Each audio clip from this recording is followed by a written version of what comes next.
સુરેન્દ્રનગરના દસાડામાં લોકોને હાલાકી પડી રહી છે, જ્યાં રસ્તો જ નથી અને રસ્તાના અભાવે ટ્રેક્ટરમાં અંતિમ યાત્રા નીકળી હતી.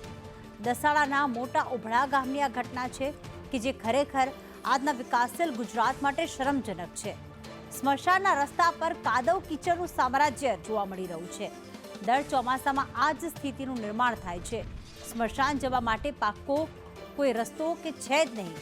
પાક્કો રસ્તો પણ નથી અને ત્યાં તો કાચો રસ્તો પણ નથી, કારણ કે કાદવ કીચડનું સામ્રાજ્ય હોય છે.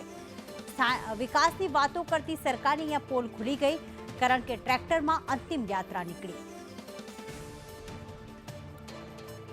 તો વિકાસશીલ ગુજરાતના દ્રશ્યો છે, સુરેન્દ્રનગરના દસાડાના આ દ્રશ્યો કે જ્યાં કાદવ કીચડનું સામ્રાજ્ય જોવા મળી રહ્યું છે.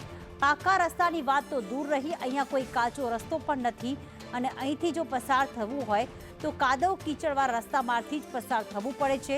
સ્મશાન યાત્રા નીકળી ટ્રેક્ટરમાં કાઢવામાં આવી, જેના કારણે વર્ષોથી લોકો આ સમસ્યાથી પીડાઈ રહ્યા છે.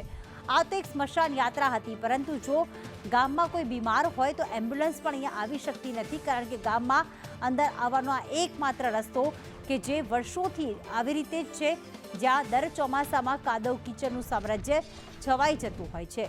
વિકાસની વાતો કરતી સરકારની અહીંયા પોલ ખુલ્લી પડી ગઈ છે.